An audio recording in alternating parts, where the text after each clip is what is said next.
Hello children, welcome to Asa education. आज हम कर रहे हैं ग्रेड 9 की मोमेंट्स बुक का chapter 4 in the kingdom of fools. इसके क्वेश्चन आंसर्स और एक्सरसाइज। सबसे पहला सेगमेंट है थिंक अबाउट इट।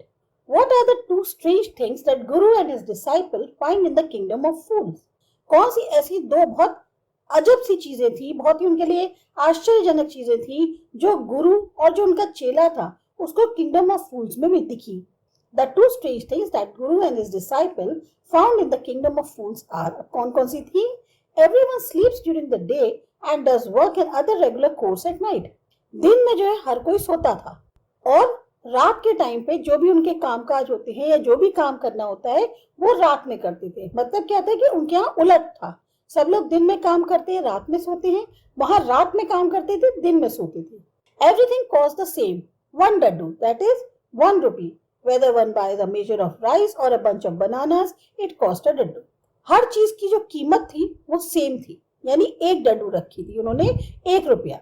अब आप कितना भी ले लो, आप एक बैग ले लो, 1 किलो राइस ले लो, कुछ भी ले लो, बनाना जो होते हैं उनका एक जैसे दर्जन भर बनाना ले लो, लेकिन तब भी कीमत क्या थी? सिर्फ 1 डड्डू। Why does the disciple decide to stay in the kingdom of fools? Is it a good idea?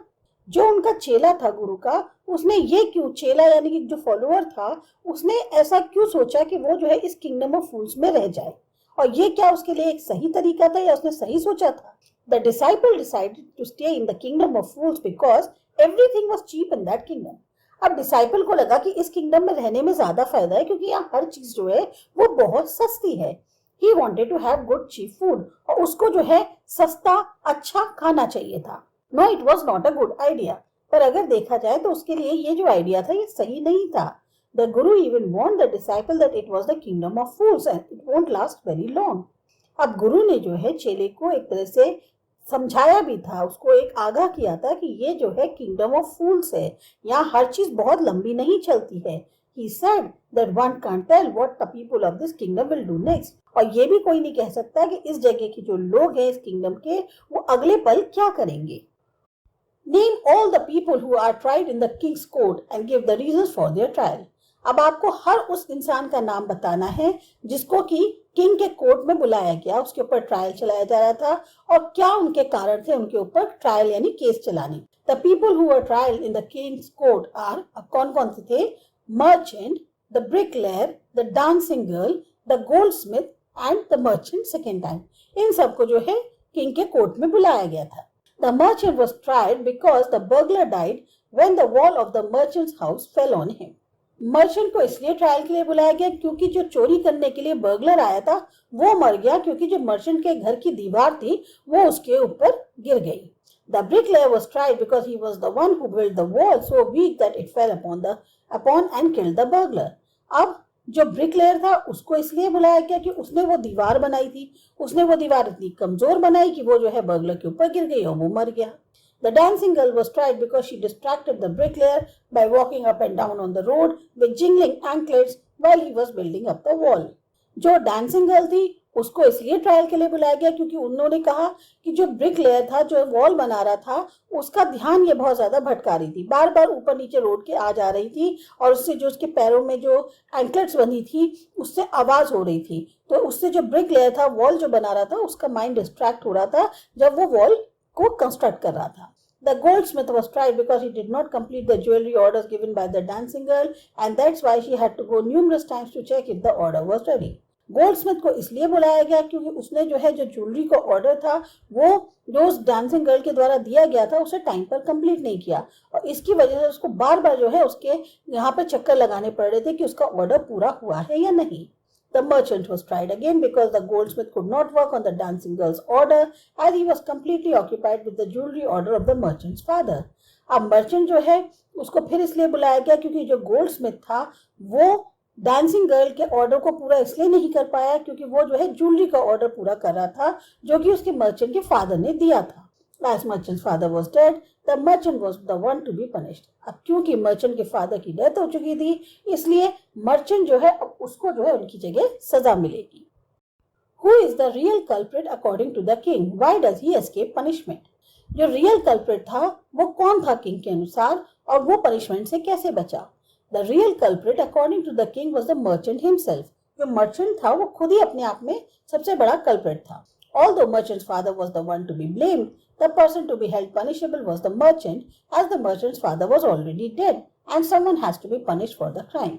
अब कहने को मर्चेंट के जो फादर थे असली गलती उनकी थी, लेकिन जिसको जिम्मेदारी ठहराई गई कि नहीं ये मेन क्या कहते हैं कल्प्रिट है वो था मर्चेंट, क्योंकि मर्चेंट के फादर की तो डेथ हो चुकी थी. अब किसी ना किसी को तो सजा देनी थी उस क्राइम की, तो इसके लिए फिर मर्चेंट को दोषी माना गया. He escapes punishment because he was too thin to be executed for the stake. अब वो पनिशमेंट से इसलिए बच गया क्योंकि वो जो एक स्टेक था जिस पर उसको ले जाया गया जा रहा था मारने के लिए, उसके लिए वो बहुत पतला था. What are the Guru's words of wisdom?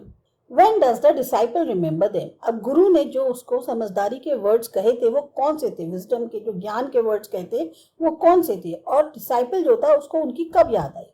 The Guru's words of wisdom were, this is a city of fools, you don't know what they will do next. गुरु ने उसको कहा था कि भाई ये जो शहर है ये एक तरह से बेवकूफों का शहर है और तुम ये नहीं जानते कि अगले पल ये लोग क्या करेंगे. The disciple remembers them when he is ordered to be executed without committing any crime. अब डिसाइपल को उसके जो गुरु के शब्द थे वो तब याद आए जब राजा ने ये ऑर्डर दे दिया कि भाई डिसाइपल को जो है एग्जीक्यूट किया जाएगा, जबकि उसने कोई क्राइम भी नहीं किया था. He was to be executed on the stake just because he was fat enough to be executed on the stake. अब क्योंकि मर्चेंट बहुत पतला था तो वो स्टेक पे फिट नहीं बैठ रहा था, किसी ना किसी को तो अब पनिशमेंट देना ही था, तो ऐसे में उन्होंने एक मोटा आदमी ढूंढा. मोटा आदमी के लिए वो जो है जो उनका डिसाइपल था वो बिल्कुल फिट बैठता था. तो इसकी वजह से जब उसको ये हुआ कि अब इसको सजा दी जाएगी स्टेक पे क्योंकि वो काफी फैट है कि स्टेक पे बिल्कुल सही बैठ रहा है, तो इसकी वजह से जो है उसको याद आया कि गुरु ने मेरे से कहा था कि ये जो है फूल्स का शहर है और पता नहीं अगले पल ये लोग क्या करेंगे. How does the Guru manage to save his disciples' life? अब गुरु ने कैसे जो है अपने डिसाइपल की जान बचाई. The Guru tells the king that he wanted to get executed first. गुरु ने राजा से कहा कि भाई आप पहले मुझे जो है सजा दो. Surprised at the wish of getting executed, the king expresses his desire to know the reason. अब जब उनको राजा ने ये बात सुनी तो उनको बड़ा आश्चर्य हुआ कि ऐसे गुरु क्यों कह रहा है कि मेरे को पहले जो है सजा दो. तो किंग ने जो है उससे पूछा कि भाई तुम्हारा क्या कारण है कि तुम ऐसी इच्छा चाह रहे हो. The guru tells the stake is the stake of god of justice. अब गुरु ने कहा कि ये जो स्टेक है ये एक तरह से गॉड ऑफ जस्टिस जो है उनका स्टेक है. It's new, it has never had a criminal on it. ये बिल्कुल नया है और आज तक इस पर कभी कोई क्रिमिनल ने अभी एग्जीक्यूट नहीं हुआ है. So whoever dies on it first will be reborn as the king of this country. तो इसकी वजह से इस पे जो भी मरेगा उसका जो पुनर्जन्म होगा वो इसी कंट्री के राजा के रूप में होगा. And whoever gets next will be the future minister of this country. और जो उसके बाद एग्जीक्यूट करा जाएगा वो मिनिस्टर बनेगा इस कंट्री का, मतलब future minister. The foolish king wants to avail this opportunity. अब जो राजा था क्योंकि वो फुलिश था तो उसने कहा अरे ये मौका तो मुझे मिलना चाहिए. He tells his minister that they should not let their kingdom go into the hands of other in the next life. उन्होंने अपने मंत्री से कहा कि भाई हमारा जो किंगडम है वो हमारे अलावा किसी और के हाथ में नहीं जाना चाहिए, भले ही अगली जिंदगी में क्यों ना हो. They decided to go on the stake themselves, thinking that they will be reborn as the king and the minister of the kingdom. और उन्होंने ये डिसाइड किया कि इससे तो बढ़िया वो लोग खुद ही अपने को क्यों नहीं स्टेक पे एग्जीक्यूट करवा लेते हैं, ताकि वो जब रीबॉर्न हो तो वो किंग और मिनिस्टर के जैसे ही पैदा होंगे इस किंगडम के लिए.